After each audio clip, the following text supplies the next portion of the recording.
U.S. President Joe Biden has hailed the opening of a humanitarian corridor to bring supplies into Gaza.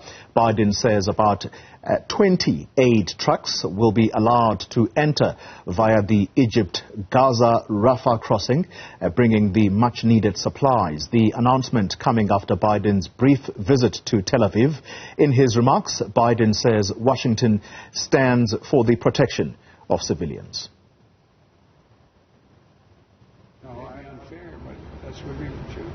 And my point to everyone is, look, if you have an opportunity to do it quickly.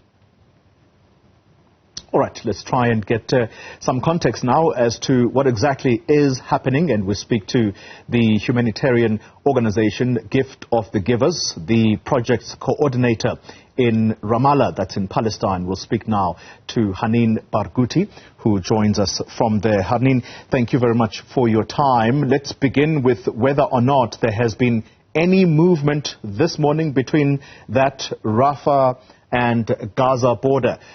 Is aid being allowed in at this point? Hi everyone, thank you for having me and thank you for showing the truth of what's happening in Gaza. Till this point, till this hour, nothing was confirmed that any humanitarian aid was allowed to Gaza. Nothing has entered till this point. And the humanitarian situation in Gaza is a real crisis. If the aid was not allowed as soon as possible, thousands of civilians are going to lose their lives without the needed aid. So nothing has entered Gaza yet. We have heard that Biden has said that he is going to allow the humanitarian aid in, but nothing is confirmed yet. Are you not hearing any statements coming from the Egyptian government, for example? No official statement has been heard. We in Palestine, no one has told us, no one has informed the people that the aid is going in, and the people in Rafah in Gaza are confirming that no aid trucks and no humanitarian aid was in yet. Yeah. Nothing is allowed yet. All right. You said earlier that if this aid is not allowed in, the people of Gaza basically stand to lose their lives. Just describe for us the situation on the ground. Okay, so the situation in Gaza is a real crisis. The airstrikes and the bombings are targeting everything from civilians, houses, schools, streets, and even hospitals. Everything is targeted, no safe spot in the whole strip. And of course, this has led to thousands of deaths and thousands of injuries. And over 1 million of people are displaced from their houses and seeking shelters in random places. In addition to that, the electricity is off on the whole Gaza Strip since over a week. Hospitals are working on generators that need fuel, and the fuel is also prevented. So the Ministry of Health has announced that in less than 24 hours, the fuel will be out from the hospitals, and the hospitals will completely shut down. And of course, there is 6 hospitals in Gaza are out of work. They were targeted in the first week, and adding to them the Baptist, the Arab Ahli Hospital, that was horrifically bombed the day before yesterday. That leave us with only a couple of hospitals working in Gaza, and these working hospitals are overfilled with patients, overfilled with dead bodies, overfilled with displaced people. The displaced people are seeking shelters in hospitals, thinking that hospitals are a safe spot to be there, but obviously nothing is safe in Gaza. With the incident of the bombing of the Baptist hospital, the health system is totally collapsed. The hospitals are overfilled with people. The doctors and the medical teams are exhausted. They have been working since 11 days without resting, so they are exhausted. So not forgetting that tens of ambulances are out of work due to targeting them and the lack of fuel. Tens of medical workers, doctors, paramedics, nurses were killed or injured. 80% of the streets are closed with rubble. We have hundreds of bodies are still under the rubble. Nobody has get them out yet. Yeah. Adding to that, of course, the lack of water. People are having really hard times to have access to water, not forgetting that 98% of Gaza's water is populated. So people are forced to consume polluted water, which will lead to a disaster, also a disaster of diseases and deaths. Yeah. Not forgetting that food supplies as well are about to run out in a couple of days. So if the humanitarian aid was not allowed really soon, we are going toward a starvation. Also, of course, the medical supplies. The medical supplies are the same thing as food. They are going to run out, and we are going to have another crisis on the health system, that all the emergency supplies and disposables have run out. So the situation there is a real crisis. Yeah. Hanin, you spoke about the health system in Gaza that is about to collapse. Are you able to put a time frame as to when these generators are likely to run out of fuel? And if you do run out now, are there any other sources from which to get fuel? The Ministry of Health has announced that in less than 24 hours, all the fuel in the generators of the hospitals will be out. So we have less than 24 hours to provide fuel, or all the hospitals will be shut down. And as you know, if the hospitals got shut down, thousands of the injured, thousands of the ill people that were in the hospitals before the war are going to lose their lives. They are in the ICUs, in the incubators. Kids, elderlies, all of them are going to lose their lives, unfortunately. So we have less than 24 hours. There are no other options. There is no electricity, there is no fuel. So we have no other options to run out, to run the hospitals well. So we need to provide fuel, or hospitals are going to shut down totally. Yeah. Describe the situation for us, Hanin, particularly regarding the people who were in the north of Gaza, who were told a few days ago to move to the south because the military of Israel was going to start bombarding the northern part of Gaza. Where are those people sheltering now?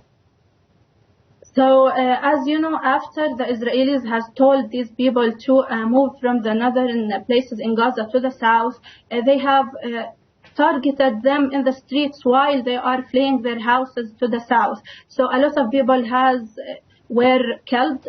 Hundreds of people were killed in that bombing, and people are sheltering in random places. We have people sheltering in UNRWA schools.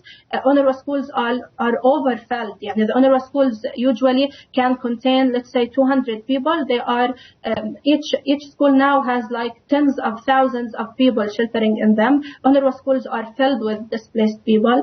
All the hospitals are filled with displaced people. Mosques, churches, all these places are filled with displaced people, but also these places are targeted. So there is no safe spot. People are sleeping in the streets. People are sleeping under the trees.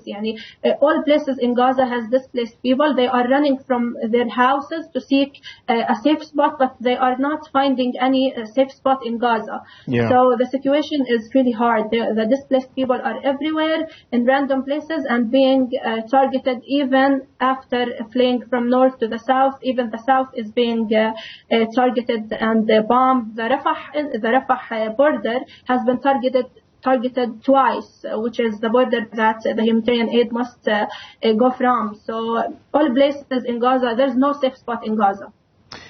Final question to you, and it's got to do with the critical communication lines at a time like this, because you're saying that people are on the brink of starvation, and therefore if there's going to be help coming through, communication lines are going to be of critical importance.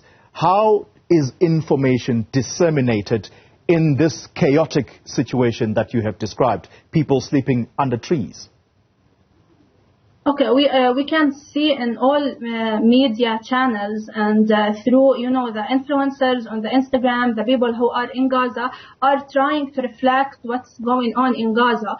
of course, they are trying their best to charge their phones. They are trying to charge their phones and through cars' batteries. They are trying to find any possible way or channel to reflect what's happening. That's why we keep telling the whole people, please share what's going on. Please tell the truth of what's going on, because if the electricity is not on again, if the fuel is not allowed in Gaza, we are going to lose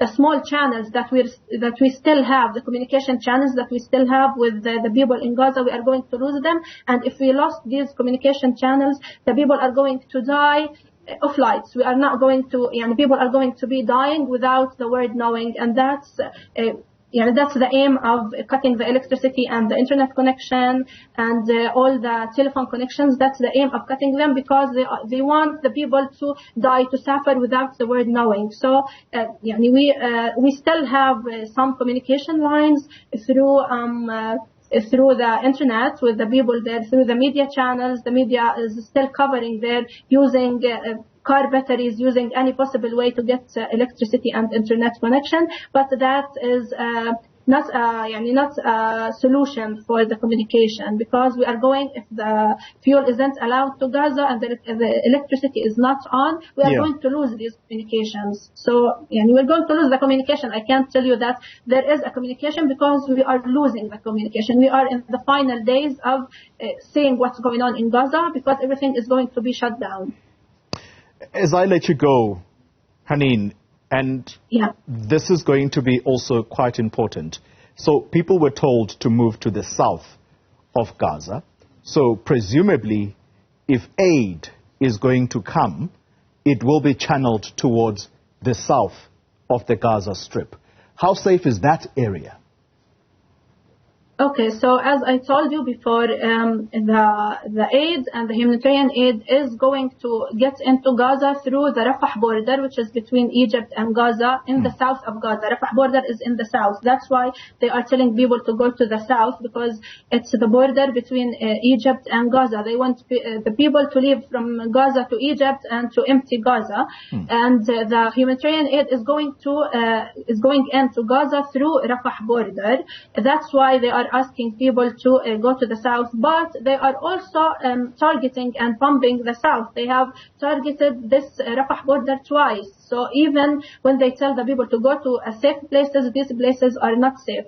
Today, over 300 people were killed in the south, which is the place they are telling that they are asking people to go there, but it's also not safe. And if the humanitarian aid is going in through Rafah border has to open and to start working, although it is targeted and bombed twice. So nothing is assured till now. We don't know how things are going to be, and we're going to wait and see, hoping that the humanitarian aid is allowed in. Hanin Barghouti, thank you very much for that update. Very, very important information coming out of that. She is from the humanitarian organization, A Gift of the Givers, a project coordinator based in Ramallah.